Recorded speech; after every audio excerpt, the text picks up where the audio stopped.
Some city council members say they were left in the dark regarding structural changes to safe streets. Fox 45 News presses the mayor for increased transparency with the past, present, and future of the program. City State's Attorney Marilyn Mosby accuses the State Attorney General of withholding critical evidence in the Adnan Syed case. He pushes back and levels more criticism, while Brian Frost says her focus should be more on her policy's impact on statewide crime. Your tax dollars paying for city school nurses who aren't being hired. Fox 45 News Project Baltimore questions where that money is actually being spent. Live from WBFF in Baltimore, this is Fox 45 News at 10.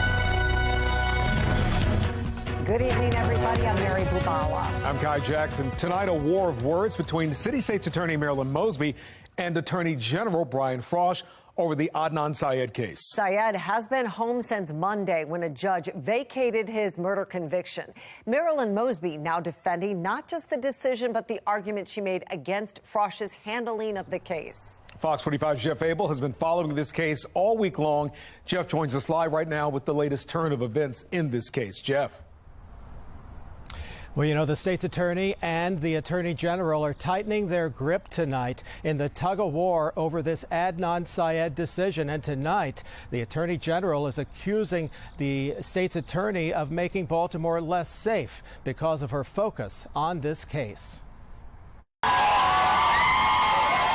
Minutes after his murder conviction was tossed and Adnan Syed stepped out of the courthouse, State's Attorney Marilyn Mosby was taking a step toward the microphone, accusing the Attorney General's office of failing to disclose critical evidence to the defense during his original trial. None of that information was provided to defense counsel by either the original prosecutor or the Attorney General's office, where the original case file still sits. The accusation brought resistance from Maryland's Attorney General, who in a statement insisted the file in this case was made available on several occasions to the defense. Good afternoon and welcome to Everyday Law. This is a guy who strangled his 17-year-old girlfriend. In interviews long before this week's hearing, the Attorney General insisted that the evidence against Adnan Syed was overwhelming. The original podcast suggested that maybe there was some doubt. And the truth is, it's an overwhelming case. New videos posted online show Syed now at home enjoying his first days of freedom with his parents. But this afternoon, Mosby fired back, writing that the Attorney General's inability to uphold his fundamental obligations denied Mr. Syed his right to a fair trial and now forces a family to relive an unimaginable nightmare because of his unconscionable misdeeds. Sean Kennedy with the Maryland Public Policy Institute says it's still unclear which politician is telling the truth. Somebody's lying. Whether or not it's the Attorney General or the state's attorney, it's unclear, but somebody's not telling the truth. Well, the state's attorney now has about 28 days to decide whether to retry the Syed case. We're live tonight. Jeff Abel, Fox 45 News. Jeff, thank you. Stay with Fox 45 News as we continue to follow this developing story. Download the Fox 45 News app to make sure you don't miss any breaking updates and see why Heyman Lee's family says they feel betrayed by the latest developments. Police will be back at Baltimore County schools tomorrow after a homemade bomb was found in a parked car across the street from Pine Grove Middle School yesterday. Now, these two people, 43-year-old Joseph Vickery and 39-year-old Kristen Vickery, are in police custody in connection with that incident. Kristen was arrested on drug charges. Police say the device belonged to Joseph, who was doing work for the school at the time. Now, it doesn't seem that the school was the intended target. A police report shows Vickery's mother-in-law told police she believes she was the target. Fox 45 News is told it was her tip to Mount Airy police that led officers to the device in the first place. Now, coming up tonight at 10:30, we'll have a full report on what we know about those suspects and how a scene in Woodlawn yesterday is connected to this case. Baltimore boxer Gervonta Davis will stand trial in December for a hit-and-run crash that left 4 people hurt 2 years ago. Judge Melissa Finn rejected a plea deal today for him, the same judge who was involved in the plea deal that got tossed out for arsonist Luther Trent and the judge who decided to vacate Adnan Syed's murder conviction. Sean Kennedy with the Maryland Public Policy Institute says when people are paying attention to what happens inside a courthouse, there might be different outcomes. If it takes the media going after somebody to do their job, that's very concerning, and maybe Judge Finn shouldn't be a judge. As for Davis, his two-day trial is scheduled to start December 12th. Elsewhere in a city in crisis, another life is lost to violence. A woman is found dead near the Westport light rail station in South Baltimore. Police say that she was found lying under the tracks with obvious signs of trauma. But it's not clear at this time when the woman died or how she died. But police are calling it a homicide. The state medical examiner will now be investigating. As police investigate that murder, another victim is being remembered. Police say Baltimore rapper and prominent community member Lonnie the Goat was killed along Bookert Drive in South Baltimore yesterday. Well, right now, there is a growing memorial on the spot where he died. Well, confusion and frustration surrounding a program that is supposed to curb crime. Mayor Brandon Scott is restructuring Safe Streets. But as Fox 45's Mackenzie Frost explained, City Council President Nick Mosby says he learned about the changes from the media, not the mayor. City Council President Nick Mosby tells me it was news to him when Mayor Scott made this announcement on Friday in a news release. This apparent lack of communication inside City Hall mirrors what we're seeing in terms of lack of transparency and getting information from elected leaders about how they plan to spend taxpayer dollars. Safe Streets is Baltimore's flagship violence intervention program. According to Mayor Brandon Scott, the decentralized oversight and management meant a patchwork of nonprofits running the 10 different locations, like Living Classrooms, Park Heights Renaissance, and the Family Health Center of Baltimore. But now, Mayor Scott putting all of the oversight of Safe Streets under the Life Bridge and Catholic Charities umbrellas, along with all of the money from the city to run the program. The mayor quick to say the switch isn't because of the serious questions about the effectiveness of Safe Streets. Does that signal that the previous CBOs that were operating these locations were mismanaging the locations? No, it's about evolving. Now it appears the mayor and his Office of Neighborhood Safety and Engagement, or MONSE, made the decision without telling other elected leaders. When did you first learn about the change in management and oversight that the mayor announced about the Safe Streets program? When it was reported in the media. So my team nor myself was provided any prior briefing on the restructuring of Safe Streets and this the new approach from the mayor. Is that problematic to you? Extremely problematic. Is the restructuring happening because the program is not being successful? I can't answer that question. We took the council president's concerns to the mayor himself. Can you explain why your administration didn't brief the other electeds about this major change? Well, we did. I know that I personally talked to council members about it, so that's what I have to say about that. So is the council president lying? I can't speak to the council president, but I know myself personally, I spoke to members of the council about a restructuring of Safe Streets in specific areas. Who?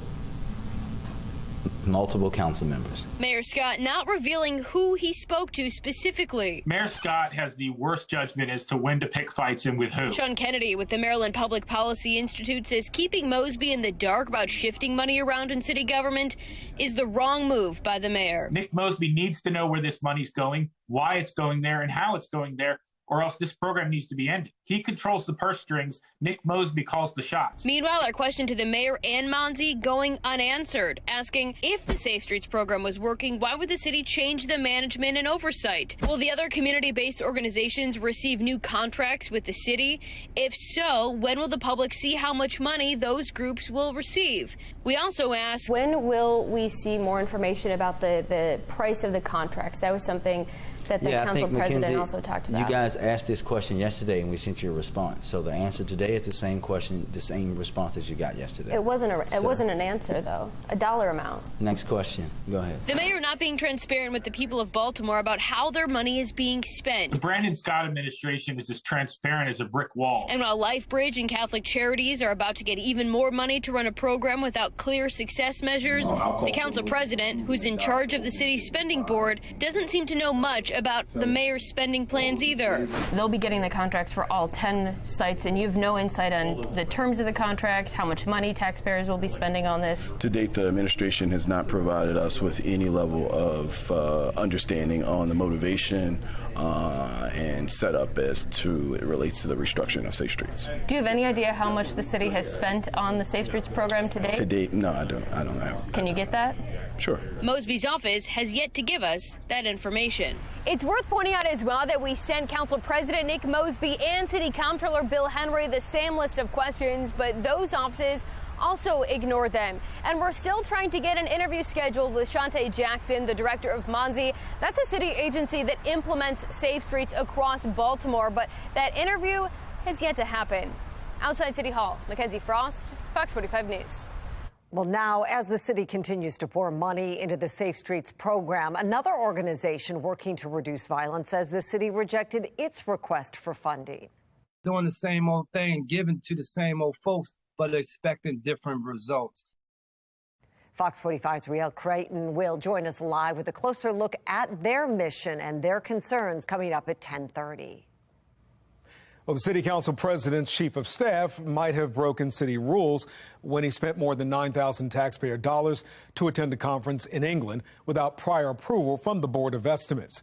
The board approved the money retroactively at its meeting today. City rules require advance approval for travel outside the United States or costing more than $800. Fox 45 News questioned Mr. Mosby about that today, but he didn't seem concerned. Yeah, I mean, obviously, travel should be placed on the agenda prior to travel. I mean, that's consistent with the level of transparency and accountability that we need to continue to push on the board. Why didn't he? I'm not sure the administrative issues of why it was delayed just a week, but I can get the answer for that as well. Well, Fox 45 wants to know what you think. Do you trust City Council President Nick Mosby with your taxpayer dollars? So far, 100% of you who voted say no. Head to foxbaltimore.com/vote and click on the Pulse tab to weigh in. When you have temperatures in the 80s like we had today and 80s like we have tomorrow, you don't really think about spring and fall time weather. But by the time we get to Friday, we've got some big changes on the way. Some of the coldest high temperatures that we have seen, that high of 67 since back on May 27th. Some of those lows in the 40s, the coldest we've seen since early May. It's going to come with some rain, too. I'm going to be tracking that in a couple of minutes. Breaking tonight, a federal appeals court in Georgia has lifted a judge's hold on the DOJ's ability to investigate records marked as classified that were taken in the raid of Mar-a-Lago. 2 of the 3 judges on the panel issuing the ruling were appointed by former President Trump. The ruling also allows the appointed special master to continue reviewing the remaining documents not marked as classified for potential executive or attorney-client privilege. Still ahead on Fox 45 News at 10 o'clock tonight. Observers say taxpayer dollars were sent to North Avenue to pay for city school nurses who aren't being hired. Project Baltimore investigates where the money is going. Police say a child as young as 11 pulled a gun on a Barks shelter worker. What she told police and how she got away. The president's son and a Supreme Court justice's spouse. 2 major investigations on the Hill. One going forward, the other blocked. Coming up.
Another scandal could be forming in Baltimore City schools as tens of millions of your tax dollars are going to North Avenue to provide a full-time health care practitioner at all high-poverty schools. City Schools is keeping that money, but as Project Baltimore's Chris Papps reports, it appears the health care coverage is not being provided. Glenn Carmen has been a licensed registered nurse his entire adult life. 42 years. And now, for the first time, he's scared about student safety. Do you feel it's just a matter of time before something bad happens? Absolutely. Carmen works for the Baltimore City Health Department, which supplies nurses for Baltimore City Public Schools. For the past 5 years, Carmen, like most nurses, has cared for students at one school. But this year, he's been assigned to 3 schools. Each day, he rotates between 2 on East 43rd Street and 1 on West 36th Street, which is 15 minutes away. This is the first time I'm uncomfortable. You know, if I'm at one side of town and I have to get to the other side of town, it's going to take me 15 minutes. A lot changes within 15 minutes in an emergency. It could be the matter of life and death, just that time. Project Baltimore has obtained the schedules for 12 other nurses. Each one is assigned to 3 schools. Most are high poverty.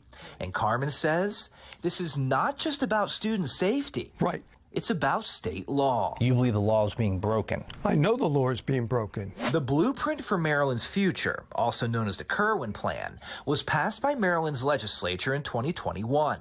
Under Kirwan, schools with high concentrations of poverty shall provide full-time coverage by at least one professional health care practitioner who is a licensed physician, a licensed physician's assistant, or a licensed registered nurse.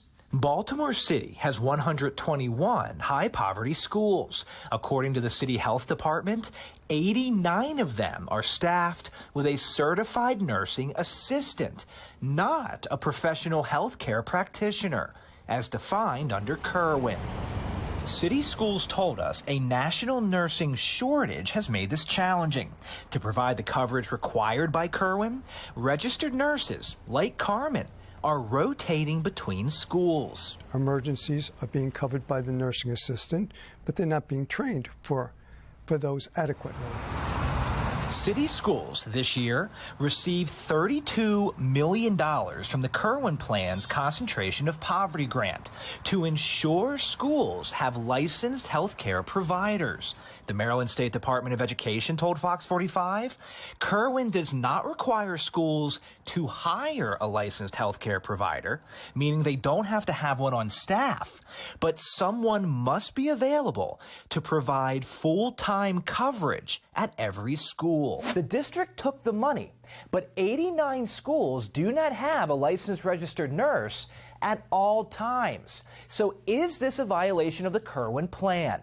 To find out, we asked Britt Kirwan. In this country, low-income people don't have access to health care that more affluent families do have. Kirwan told FOX45 the licensed nurse provision in the law is essential to learning. We thought that by ensuring that there was highly qualified health care deliverers in each school, we could mitigate the disadvantage that low-income kids have. Project Baltimore contacted the 5 school systems that surround Baltimore City.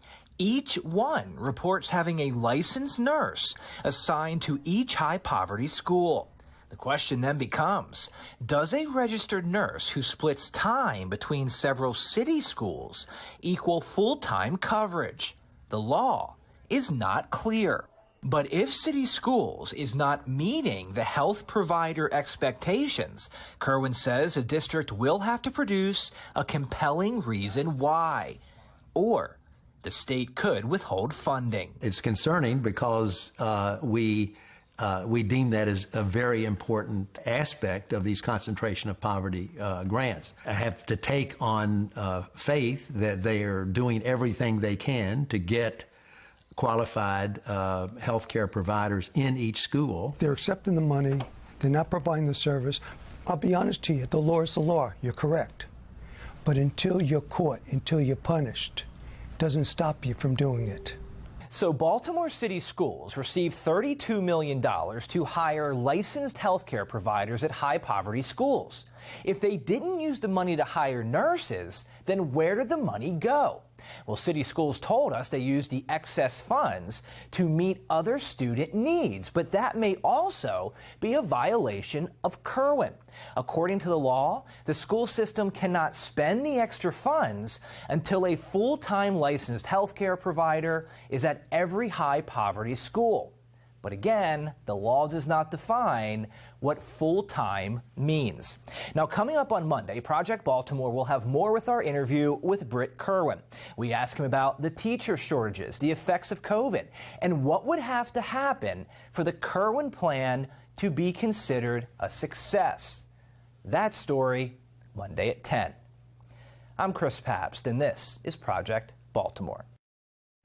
Education is a big topic of conversation when it comes to midterm elections. Fox 45 News sits down with Maryland congressional candidate Yuripsi Morgan on how she would improve schools. Congressional oversight or a waste of time? I'm Christine Frizzau in Washington with why some House Republicans say they're being blocked from doing their job by Democrats. And I'm tracking some rain with our next weather maker. Now, thankfully, it does not look like it impacts most of the morning commute, but on the future scan, you're going to be able to see as we time things out hour by hour. Lunchtime, that potentially could be a bit wet and maybe even a shower all the way into the early afternoon before things clear and we get some of the coldest air that we've seen since May around here by Friday. We'll warm up into Saturday, but another weather maker with more rain by the end of the week, and we're tracking it in the 7-day forecast.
New tonight, Virginia Ginny Thomas has agreed to participate in a voluntary interview with the House January 6th committee. She is the wife of U.S. Supreme Court Justice Clarence Thomas and supported former President Trump. An attorney for Thomas says she is eager to answer the committee's questions. The next committee hearing is a week from today. There's another battle brewing in Congress tonight over the business dealings of the Biden family. House Democrats on the Oversight Committee denying a request to be able to seek documents related to the matter. National correspondent Christine Frizzell brings us up to speed.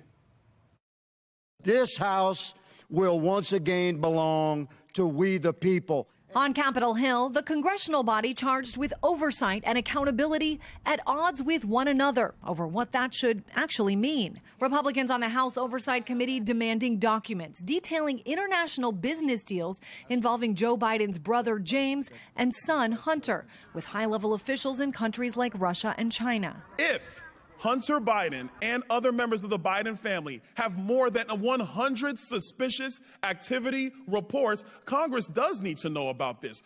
Hunter Biden's business dealings already the subject of previous investigations in the Senate, and one still ongoing by the Department of Justice. Though just this week, more than 30 senators signed a letter asking for special counsel protections for the U.S. attorney to give him more widespread authority and assure the American people that, quote, the Hunter Biden investigation is free from political influence. We don't want Merrick Garland to fire him if he doesn't like the result. With Republicans in the minority, they have little power to proceed with the congressional investigation, but say stopping them is tantamount to a cover-up. They are continuing in their coordinated effort to shield a potentially compromised president from necessary congressional oversight. We must shed light on the Biden family's international business schemes to determine if they're a national security threat. Democrats insist the effort is purely political. These same Republicans turned a blind eye when Donald Trump incited a deadly riot in the Capitol. Others call it a poor use of the committee's time and of taxpayer dollars. I hope we can get back to the business of helping the American people by tackling real problems, like growing our economy, stopping climate change, protecting a woman's right to choose, and preventing gun violence. This week's hearing, perhaps one of the clearest previews yet of what Republicans will focus on should they take the majority in either chamber of Congress following this year's midterm elections. In Washington, I'm Christine Frizzell. The search is on for the suspects. Police say tried to rob a Barks Animal Shelter employee at gunpoint, the disturbing trend those suspects are part of. We're learning more about the homemade bomb found near a Baltimore County school. Who police say they believe was the intended target and why.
We're following two big stories in a city in crisis as the crime crisis rages on in Baltimore. Another example of brazen youth crime in Baltimore as a police report reveals children tried to rob a Barks employee at gunpoint, forcing the animal shelter to actually close down today. Plus, an organization trying to reduce violence apparently isn't getting support from the city. And that's while Safe Streets, a program with questionable success, continues to be funded.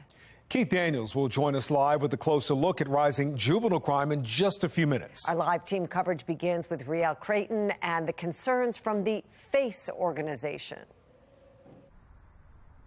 Well, Mary and Kai, they say they struggle to survive and rely almost entirely on donations, and that is despite, they say, the long list of honors and accolades that they have received from the city. Tonight, reeling as their only hope of city-funded financial support has just slipped away. Life skills, to provide counseling, therapy, things that they stand in need of. It's what Marlo Hargrove says his organization offers. But helping them to rehabilitate themselves. FACE, Freedom Advocates Celebrating Ex-Offenders. To him, one major tool in Baltimore's crime fight, targeting directly what's driving so much of it. Repeat offenders. What gave me courage? Coming home from incarceration and looking to change their lives for the better. Back in April, Fox 45 News went inside the program's East Baltimore Transitional House, a first stop for those just out of lockup. Assistance for the formerly incarcerated, Hargrove believes, keeps them from going back.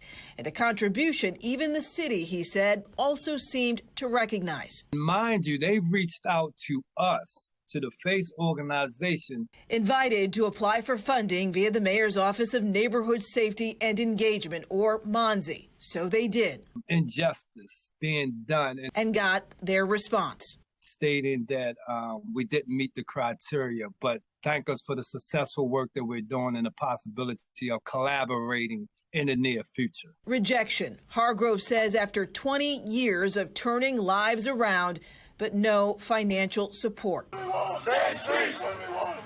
As money goes to organizations like Safe Streets, who the mayor now says will undergo a reorganization. They say they want change. Hargrove doesn't question Safe Streets' effectiveness. Call insanity. But instead, he says why the city doesn't see theirs. Doing the same old thing, giving to the same old folks, but expecting different results. Now, just to be clear, they did not accuse MONSE or the city of doing anything wrong, but they are deeply frustrated over, they say, the role that they play in violence reduction isn't being, like many other organizations, similarly awarded. Reporting live in Baltimore tonight, Riel Creighton, Fox 45 News. Riel, thank you. Well, meanwhile, Baltimore continues to see an uptick in juvenile crime. The latest incident happened last night at the Barks Animal Shelter. It comes just days after police say 3 teenagers led police on a high-speed chase from Baltimore City into the county. Police say they found 3 loaded guns, ammunition, and marijuana in that car. Now, the city has seen juveniles commit a number of violent crimes this year, including carjackings and murders. One of the most high-profile cases, that 15-year-old squeegee kid accused now of shooting and killing Timothy Reynolds. Keith Daniels has been investigating today's incident. He joins us live now with a closer look at what happened. Keith? Well, Mary, the people at Barks calling it a stunning incident, employees shaken by what happened, and tonight, the search for the accused young offenders. At the Barks Animal Shelter in Cherry Hill, George and Sydney arrived Wednesday afternoon. They really like friendly attention. With a pair of guinea pigs. We actually got them from a friend. I was going to foster them and find a home for them, but I couldn't, so I just had to take them somewhere. She wanted to leave them at Barks, but the couple and pets stopped at the gate. Barks closed after an attempted armed robbery of an employee. According to a police report obtained by Fox 45 News, the suspects are juveniles, believed to be anywhere from 11 to 14 years old. One of them accused of pointing a handgun at the victim. Seriously? A gun? Honestly, I feel like it's a problem that goes pretty deep. Police said it happened Tuesday evening at about 6:15. According to the report, the employee was leaving work, driving toward the shelter's gates when the suspects approached her vehicle, one on the passenger side, the other on the driver's side. They asked her for money. Then police say she saw one of the suspects holding a gun, pointing it at her. That's when she sped away. Now the search for the suspected juvenile offenders. The latest incident, part of a troubling trend. Juveniles named as suspects in the crime, some violent, happening in Baltimore. A state delegate and former prosecutor in the Juvenile Detention Center on record with a disturbing observation. We had juveniles that would start off with a minor crime, and once they're in the system, they'd come back for something else that's even worse and worse. And then, unfortunately, many of these juveniles end up becoming adults and committing crimes as well. Experts agree it comes down to consequences. Juvenile offenders, many of them repeat offenders, committing crimes without fear of ramification. At least the experts say in Baltimore. Really the focus in the leadership of the city and really in the leadership of the state and the General Assembly has been sort of some of the softer approaches that are consistent with, again, juvenile delinquency.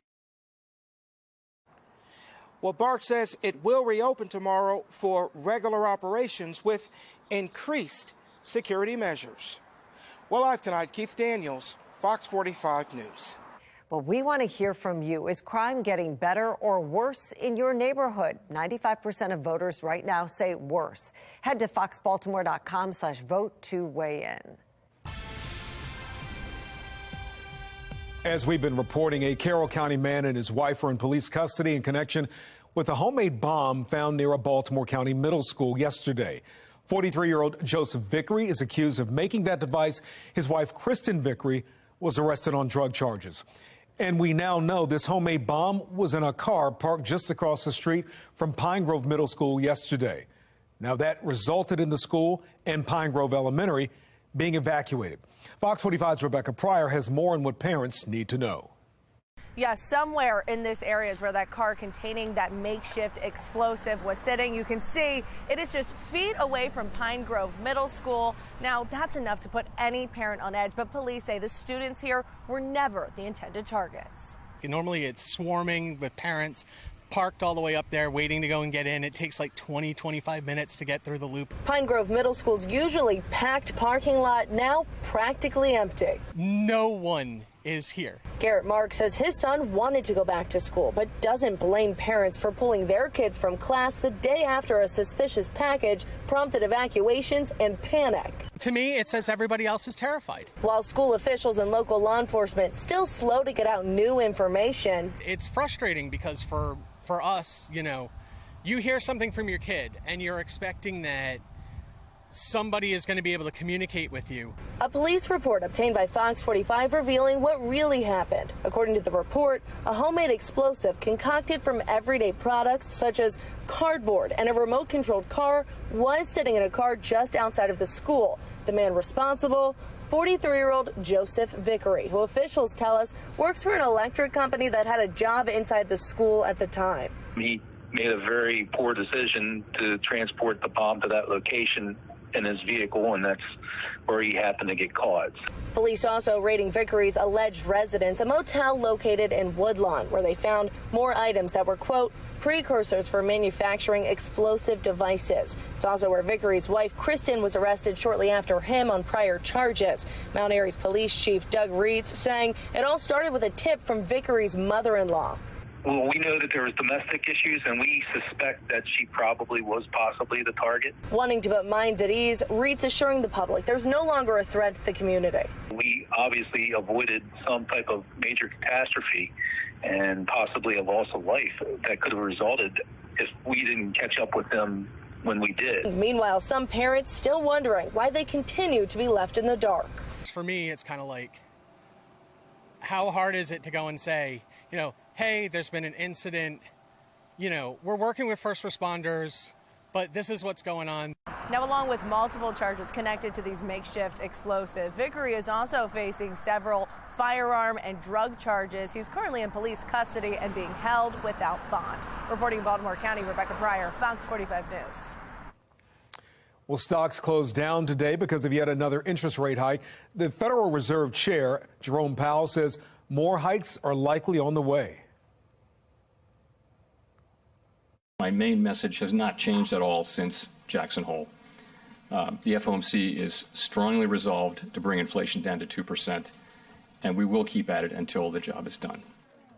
Now that's in reference to comments he made a couple of weeks ago in Jackson Hole, Wyoming, at which time he said some will feel pain from the rate hikes, noting that they are necessary to keep prices down.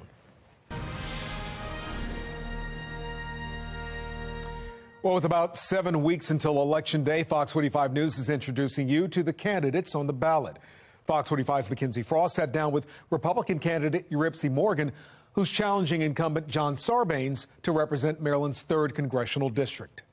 It's the schools. Lawyer, talk radio host, and now congressional candidate. And it got to the point, Mackenzie, where I said, you know, there's enough talking. Now you have to do something about it. It's about creating solutions, not fundraising off of problems. Uripsy Morgan says education will be key in her campaign and a focus if she's sent to Washington. We're no longer focusing on math, science, reading, writing. You have kids that are graduating from schools, not just in West Baltimore, but in Anne Arundel County as well, and they don't know how to read and write properly. Doesn't do the kids any favor. It doesn't do us as a nation any favor. How do you tackle that with legislation? I think it's about changing the tone of the conversation. I don't know that it's necessarily always about passing a bill or passing a law, right? I'm a big believer in limited government, because when government isn't telling you what to do, you, the individual, or you, the school system, or you, the parent, are the one who's more in control of what's going on in your kid's education.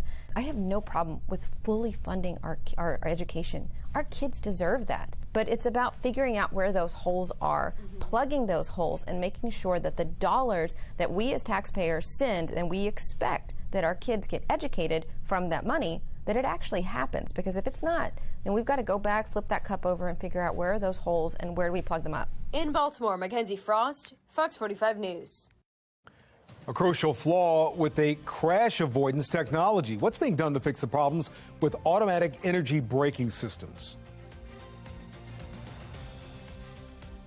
And our morning commute could feature a sprinkler or two and some showers developing by about 10 o'clock in the morning tomorrow. And that is a major weather maker, bringing us some of the chilliest weather we have seen in months. I'm going to tell you how cold it's going to get and when our next chance of rain is over the weekend and my 7-day forecast, and also a check on the very active tropics after the break.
A few chances of rain ahead. Chief Meteorologist Jonathan Myers tracking our next weather maker. Yeah, Mary, and actually a couple of weather makers in our future, and they come with rain and some cool downs. A strong cold front, the first weather maker, that is going to be coming for tomorrow. Right now it is warm. Temperature at 75 after a high of 87. And tomorrow, before the front comes through, we'll be at 82 with showers. But then it turns chilly. Some of the chilliest weather we have seen since May. Another chance of some weekend rain comes by Sunday. And then, of course, the all-encompassing, very active tropics. There's that cold front I was talking about, the next weather maker.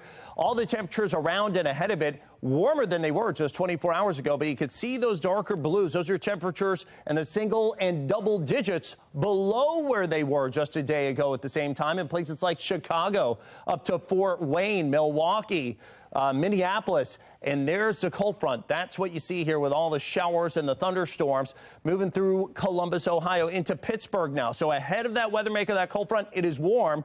That's where we are now. The cooler weather, here it comes. And again, some of the lows, the coolest we've seen since early May. Now out in the tropics, Category 4 Fiona going to be scraping just off to the west of Bermuda, giving them tropical storm force conditions around here. Maybe some swells coming towards the mid-Atlantic shoreline. Gaston is out in the central Atlantic. That's not going to be impacting anybody. And then there's a high chance of development that now is moving on into the Caribbean. Could become a named storm and eventually could impact the Gulf Coast. So that's something to watch in a week or two. And another couple of low and medium development chances well out into the Atlantic. So the future scan overnight into tomorrow morning, increasing clouds. Could see a stray shower for the morning commute. It gets warm as showers roll through about lunchtime. And then after that, a big cool down with highs only in the 60s for Thursday until Friday. And if you're thinking of recess tomorrow, bring the rain gear just in case. Maybe some outdoor recess plans with light showers.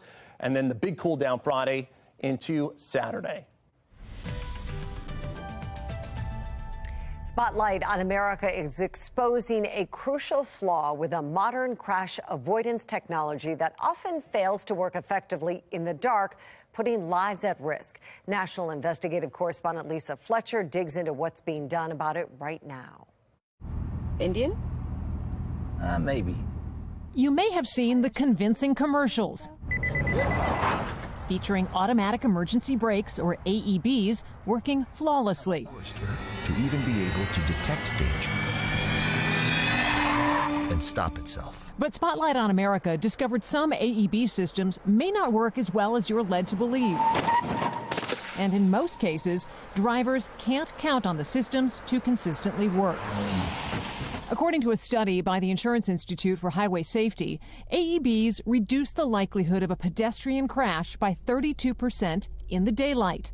But in the dark, it found cars equipped with this system do no better than unequipped cars when it comes to protecting against a pedestrian crash.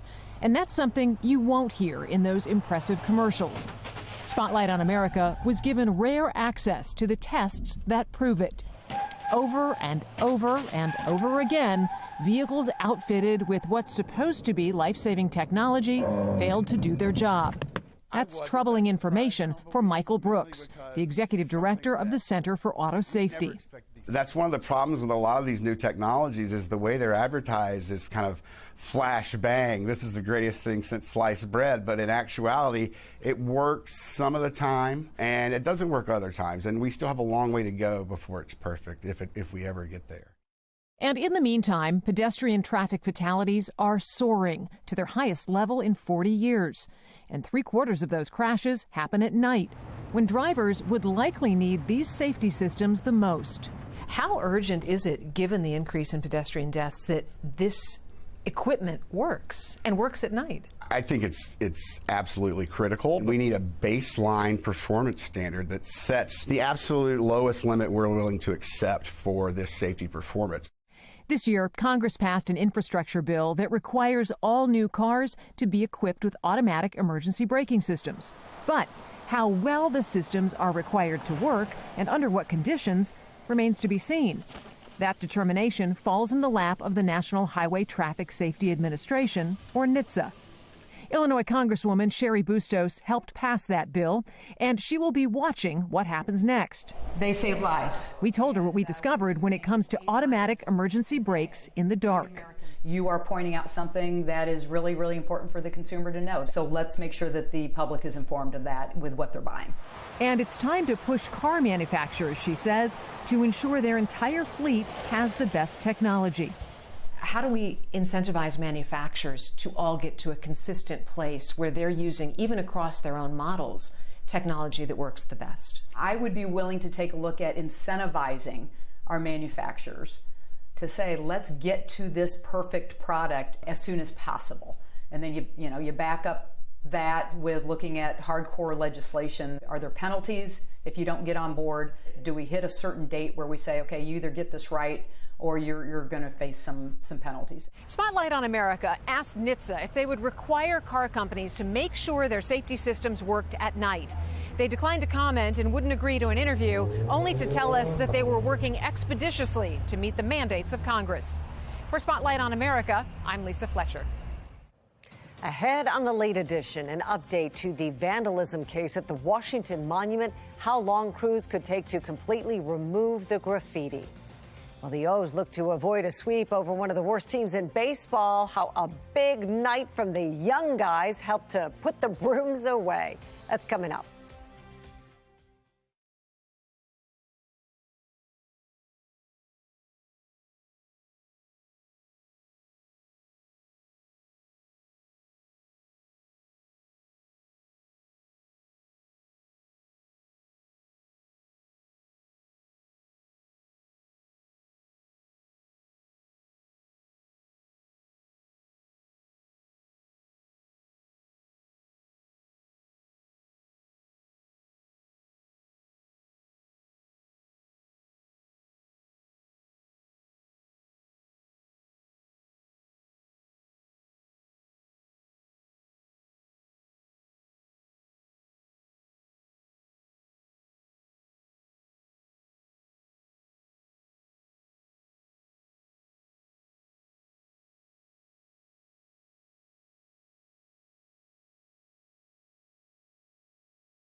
So we're just 2 weeks in and the injuries are really piling up. Sunday against the Dolphins, the Ravens linebacking corps suffered 2 huge blows. As a result, Stephen Means and Josh Ross were both placed on injured reserve.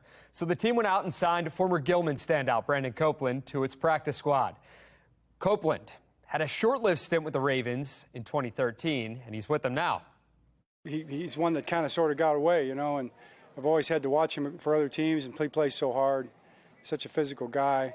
And have a chance to bring him back now and hopefully work his way in there, it was really good to see. To give you a little small note, this guy's really smart. I mean, he doesn't forget. Is that an elephant, right? I guess he's like an elephant because we did punt protection today, and our footwork is different than everybody else's. And he went out there and did it just like it was however many years ago he was here, just perfect, So that was nice to see. So every game this time of year is a must-win, but for the O's, a team on the outside looking in. Not only do they need to keep winning, but the teams in front of them need to lose as well. Birds looking to avoid a Detroit sweep. The young guys were on fire tonight. And how about Jordan Lyles? Second career complete game for him. First Oriole to do so since John Means' no-hitter. And the O's take care of the Tigers 8-1. Final score. Coming up tonight, we check in with Morgan Adsit, who took in Ravens practice at Owings Mills. She has an update on injury concerns surrounding quarterback Lamar Jackson when Sports Unlimited returns. Rocco, thanks. Ahead on the late edition, the Maryland Attorney General and the city-state's attorney spar over the handling of the Adnan Syed case. Why Marilyn Mosby says Brian Frosh botched the original trial. And President Biden says the pandemic is over. How close is that to being a reality?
Well, new tonight, a Baltimore resident asking for help after reporting her dog was stolen. Miniature Schnauzer JB was tied up outside a coffee shop at the Cross Street Market in Federal Hill when his owner was told only service dogs were allowed in. She tried to keep an eye on him, but somebody walked away with JB. Surveillance images were shared, and a flyer is now being circulated. You can find both on foxbaltimore.com if you want to take a closer look. A verbal clash between two of Maryland's most powerful prosecutors. State's Attorney Marilyn Mosby's accusations against AG Brian Frosh, and why Frosh says it's time for Mosby to change her focus.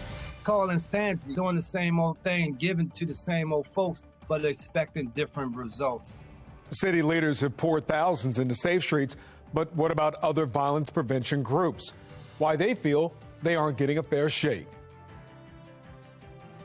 And rain with the latest weather maker moving our way. I'm going to let you know if it's going to impact your morning commute in my Weather Authority forecast.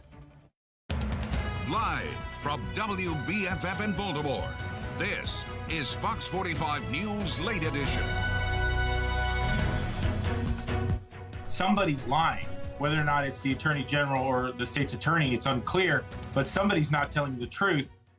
A war of words developing tonight between Marilyn Mosby and Brian Frosh.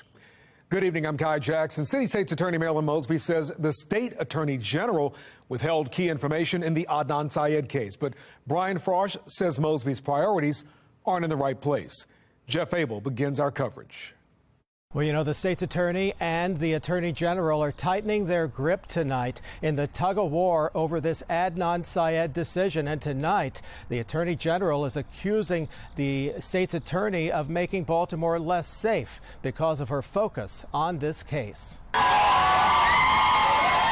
Minutes after his murder conviction was tossed and Adnan Syed stepped out of the courthouse, State's Attorney Marilyn Mosby was taking a step toward the microphone, accusing the Attorney General's office of failing to disclose critical evidence to the defense during his original trial. None of that information was provided to defense counsel by either the original prosecutor or the Attorney General's office, where the original case file still sits. The accusation brought resistance from Maryland's Attorney General, who in a statement insisted the file in this case was made available on several occasions to the defense. Good afternoon and welcome to Everyday Law. This is a guy who strangled his 17-year-old girlfriend. In interviews long before this week's hearing, the Attorney General insisted that the evidence against Adnan Syed was overwhelming. The original podcast suggested that maybe there was some doubt. And the truth is, it's an overwhelming case. New videos posted online show Syed now at home enjoying his first days of freedom with his parents. But this afternoon, Mosby fired back, writing that the Attorney General's inability to uphold his fundamental obligations denied Mr. Syed his right to a fair trial and now forces a family to relive an unimaginable nightmare because of his unconscionable misdeeds. Sean Kennedy with the Maryland Public Policy Institute says it's still unclear which politician is telling the truth. Somebody's lying.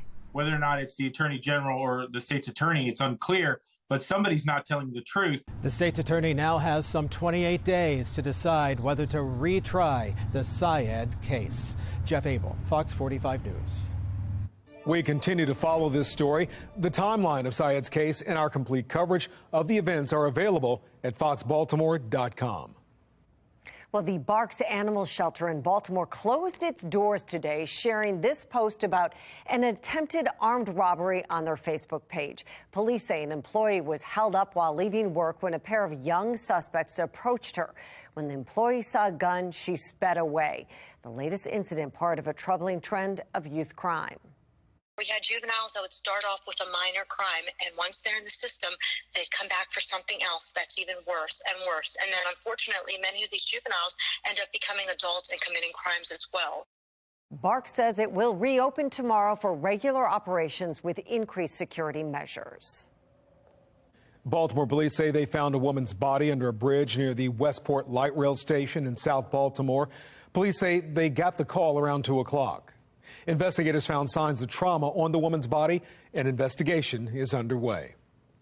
In West Baltimore, community members are paying tribute to prominent rapper Lonnie, who police say was killed along Booker Drive yesterday in Cherry Hill. Well, now there's a growing memorial on the spot where he was killed. We're learning more about two suspects who police say made a homemade bomb and left it in a car near a Baltimore County middle school. Husband and wife Joseph and Kristen Vickery are seen here. Police say the device belonged to Joseph, who was doing work for the school at the time. It does not appear students were the intended target. Now, apparently Joseph's mother-in-law told police she believes Joseph was targeting her. And it was her tip that led police to that device. Now, despite evacuations of Pine Grove Middle School beginning at 10 o'clock yesterday morning, police didn't hold a public briefing until the afternoon. Parents were frustrated at the seemingly slow response. It's frustrating because for us, you hear something from your kid and you're expecting that somebody is going to be able to communicate with you. Well, police say they also raided the suspect's motel room in Woodlawn, where Kristen was actually arrested on separate drug charges. Mount Airy's police chief will be live on Fox 45 Morning News to talk about how they were able to track the suspects down. We are tracking our next weather maker into our day on Thursday. It comes with a chance of showers. It also comes with some of the coldest air we've seen since early May. Notice the rain and thunderstorms out toward Pittsburgh, Pennsylvania, and Morgantown in West Virginia. That is the system, and it continues to race its way east. Now, I do not think that you're going to wake up to a whole lot of rain. There could be a sprinkle here or there. Most of it's off to our north. But by about 10, 11 o'clock in the morning, notice the rain beginning to move in, even a couple of thunderstorms potentially on the eastern shore. By about 1:15 in the afternoon, 2 o'clock, it's already out of here. So it's kind of a midday lunchtime type of deal. Might keep some kids inside on recess.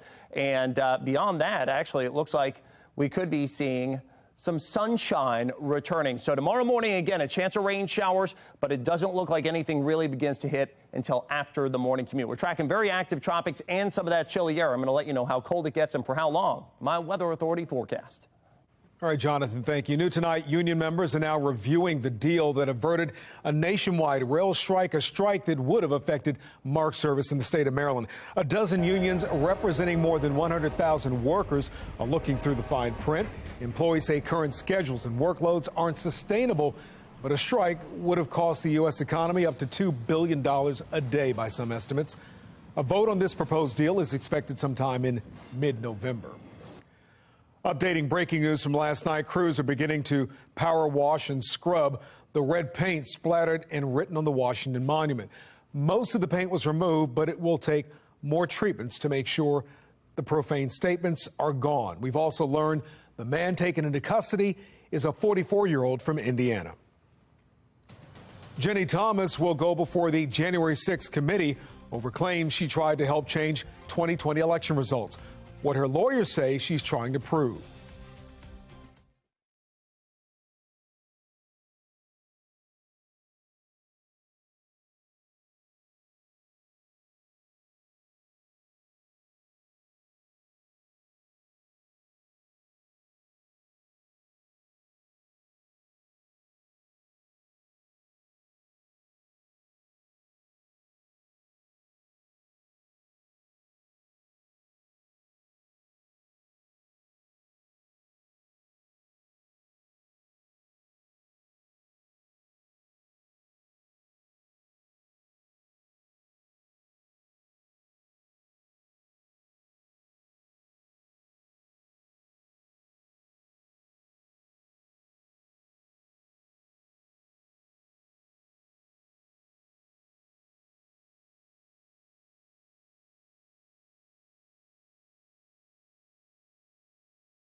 Here's a look at tonight's top trending stories. Number one, Jenny Thomas, the wife of Supreme Court Justice Clarence Thomas, has agreed to answer questions from the January 6th committee.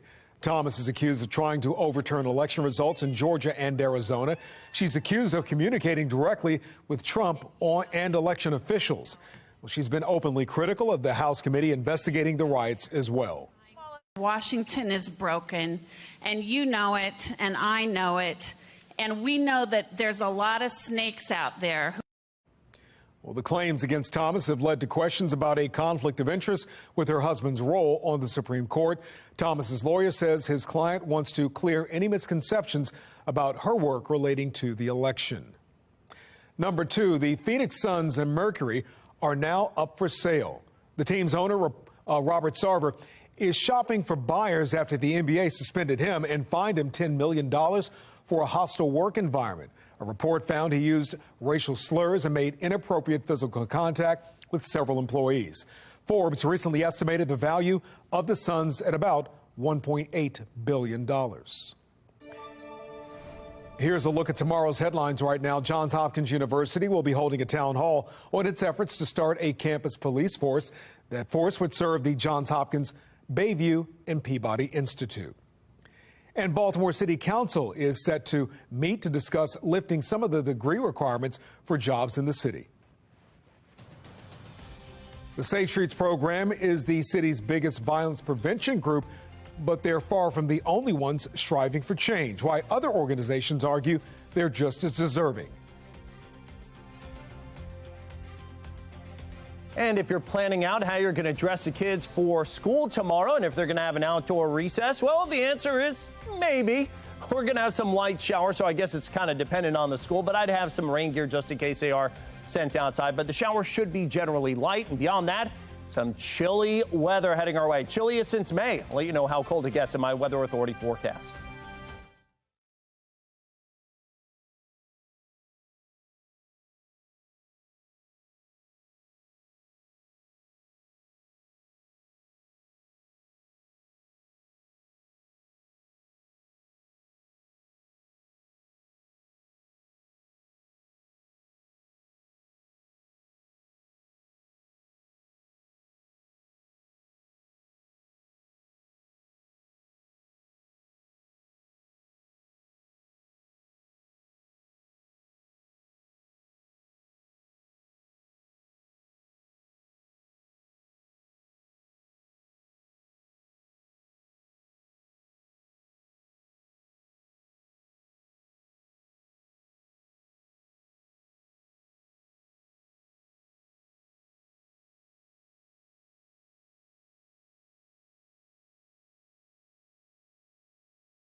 Safe Streets has been the mayor's flagship violence prevention program in Baltimore, and the city continues to pour resources into it.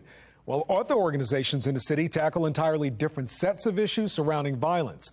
Riel Creighton explains why they think they need financial help too.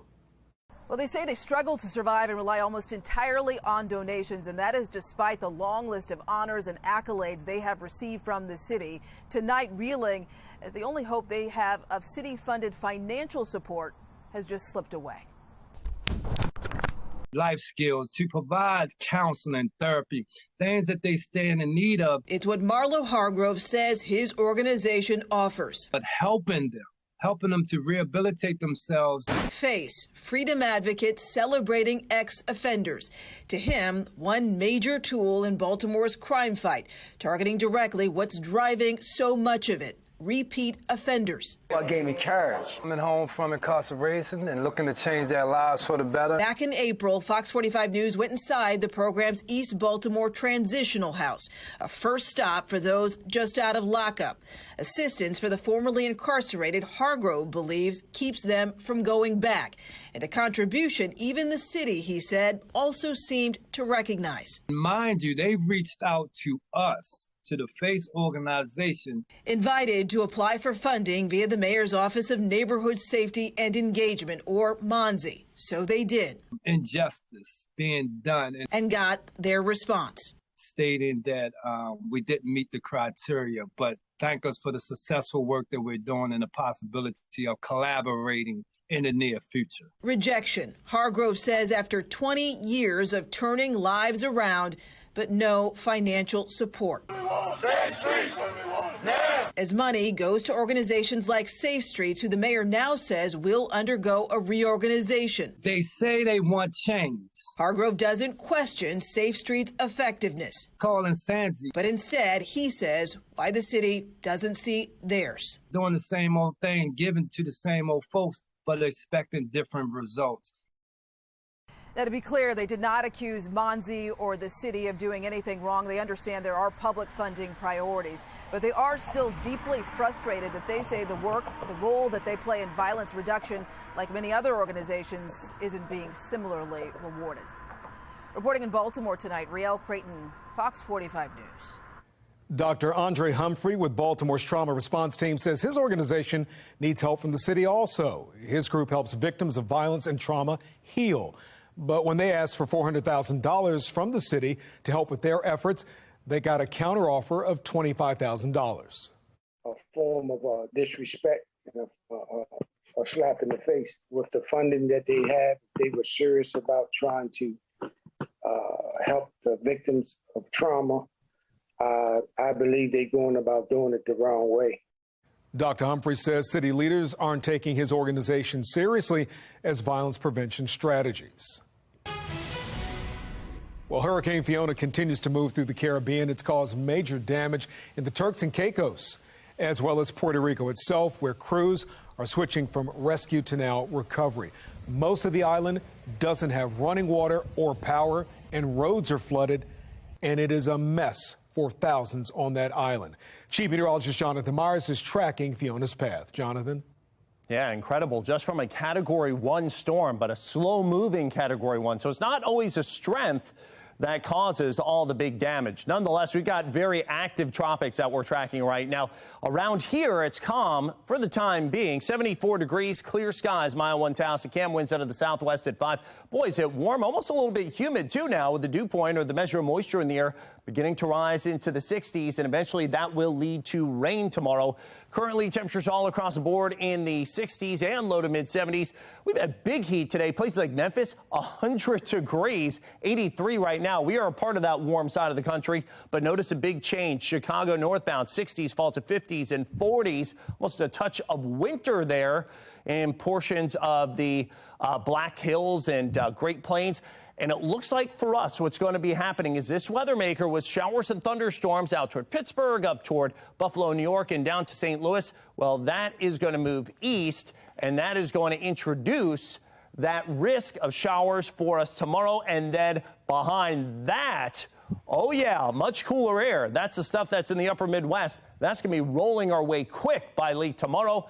And by Friday could be some of the coolest temperatures that we've seen since May. But again, first, we got to get through the rain. We're going to track that here in a second. First, before even that, I want to get through the tropics. A lot going on here. Fiona, this is going to be a Category 3 or Category 4 storm as it scrapes just west of Bermuda. We've got tropical storm warnings out, and this could potentially, as it makes its final landfall in the eastern Canadian provinces here in the Maritimes of Canada, this potentially could be the strongest storm on record, or at least any records that we have recorded, to hit Canada.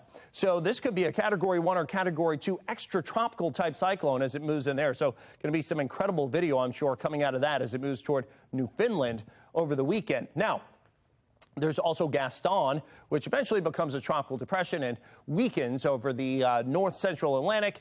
And then there's also a high chance of development. This could become our next named storm and likely will as it makes its move over the very warm Caribbean waters and eventually makes that turn right around western portions of Cuba, and it will be strengthening as it does so. And it could be maybe even a hurricane by the time it makes it to the Gulf of Mexico. And there's really kind of only one way out of the Gulf, and it's through land, either Florida or the Gulf Coast. So again, that's going to be something to watch in a big way in the next week or two, and then a low and a medium chance of development way east in the Atlantic. So the Atlantic really on fire right now with tropical activity, but nothing, thankfully, that's going to be directly impacting us here in Maryland. Now, overnight tonight, early tomorrow morning, clouds do increase. It's a mild start, but temperatures after they hit the low 80s mid-morning, maybe say late morning, showers move in. That will begin to cool us down. Could even have a rumble of thunder in there as well. By about 4 or 5 o'clock, those are gone. So morning commute, maybe a sprinkle. Afternoon commute, clearing skies, breezy and turning cooler. But in between lunchtime, it could get a little wet. Increasing clouds, mild late night shower tonight, 67. Tomorrow, again, some midday showers, late morning all the way through early afternoon. Could even see a thunderstorm. Winds become gusty in the afternoon. Much cooler. Take a look here. Friday starts at 48, 67 and sunshine on Friday. 47 early Saturday, 75 on Saturday afternoon. Again, some of those numbers, some of the coolest that we've seen since May. The Ravens game up in Foxborough, but around here, showers, maybe a thunderstorm, 76. And you can watch that game here on Fox 45 at 1 p.m. on Sunday. And then it looks like it's near normal for most of early next week. And we'll be back in a couple of minutes.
As booster rollout continues, the FDA is ramping up distribution. Another round of booster shots will be available soon after some pharmacies reported running out of stock.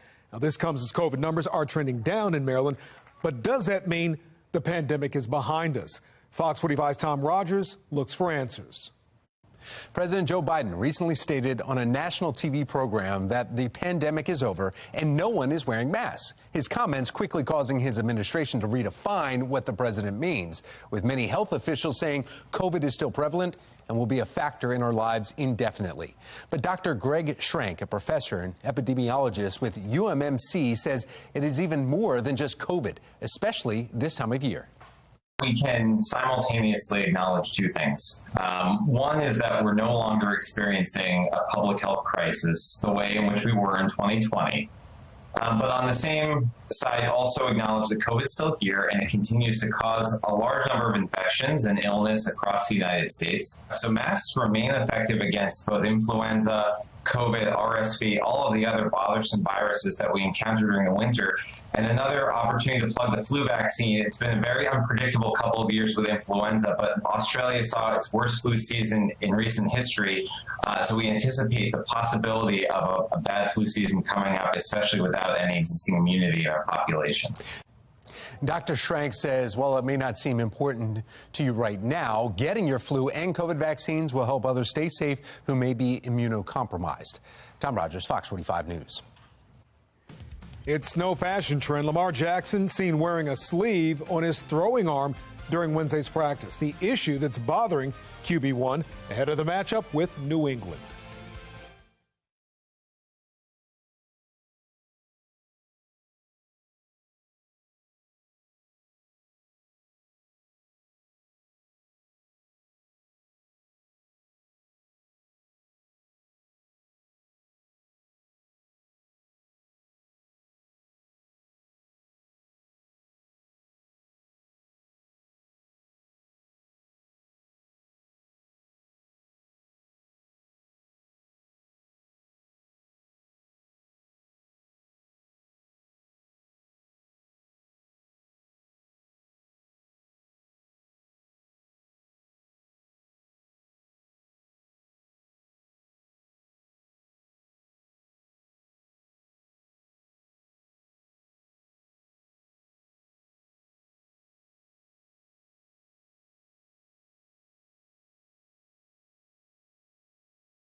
A big showdown for the Ravens this weekend, as you know, as they try to bounce back from a 21-point collapse in the fourth against the Dolphins. They'll be in Foxborough, Massachusetts, to take on the New England Patriots Sunday at 1 o'clock. You can catch all the action right here on Fox 45. The Patriots, obviously, in the NFC. That's why you're seeing that game on our station. Rocco DeSangro is here right now. Rocco, one of the top concerns right now for the Ravens appears to be what's happening with Lamar Jackson.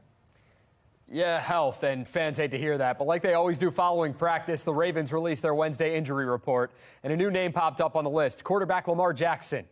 Morgan Adsit is in Owing Mills to find out what's exactly up with QB1. The Ravens are looking to flush their Week 2 loss to the Miami Dolphins when the team gave up a 21 fourth-quarter lead to Miami. It is, quote, on to New England, as they're going to steal a line from Bill Belichick for Week 3. And what's good about the NFL is these players realize it is week to week. They can't let anything linger over. But one thing may be lingering over for the Ravens as they head to Foxborough. Ravens quarterback Lamar Jackson did not throw during media viewing today at practice. He confirmed after he did not throw at all. Jackson did run the offense and handoffs. We cannot film those, but no tosses, and he is wearing a right arm sleeve from his bicep to his wrist with pad on his elbow. Jackson said after practice multiple times he's, quote, good, and we will see him play on Sunday. I'm going to throw Sunday. A lot Sunday. It's the normal course of the season type thing. You know, he practiced today, so he'll play. He'll be playing on Sunday. Good. The pad came with the sleeve. You know, it wasn't added or nothing like that. I'm good. I'm out there Sunday. I'm out there tomorrow in practice. I'm good. On the team's official injury report, Lamar Jackson limited during practice today with a right elbow injury. Reporting in Owings Mills with the Ravens, I'm Morgan Adsit. So Lamar says he's going to throw a lot on Sunday. Jordan Lyles threw a lot tonight, and that was a good thing for the O's. One of the worst teams in baseball came to town and took back-to-back games from the O's. That's something that can't happen this time of year, especially with the position the Birds are currently in. They look to get back in the win column tonight. Good stuff, too. The young guys were taking care of business early on. Gunnar Henderson brings in Cedric Mullins to make it a 2-0 game. Then in the bottom of the sixth, another rookie adding to the lead, Kyle Stowers, with a 2-run blast to the bullpen. Check this out. He gives teammate Felix Bautista a nice souvenir. And how about the vet, Jordan Lyles? He was dealing on the mound. 6 strikeouts on the night, complete game with 1 earned. The second complete game in the 31-year-old's career. He becomes the first Oriole pitcher to do so since John Means' no-hitter in 2021. He got a nice Gatorade shower following the victory as the O's beat the Tigers 8-1. They avoid the sweep with the win. Here's the AL wildcard standings currently look like. Not trying to be Captain Obvious here, but the O's need wins. Toronto and Seattle, Tampa Bay hold those top 3 spots. O's 4.5 back with 14 to play. A Baltimore judge rejected a plea agreement Wednesday for Baltimore boxer Gervonta Tank Davis. The 27-year-old West Baltimore native is charged in a hit-and-run crash that injured 4 people in 2020, according to attorneys involved in the case. The plea agreement would have allowed Davis to avoid jail time and serve 2 months of home detention. Davis, undefeated in his career, is one of the top-ranked boxers in the world. His trial is now set for December 12th. That's it for this edition of Sports Unlimited. I'm Rocco DeSangro. Thanks for watching, and have a great night.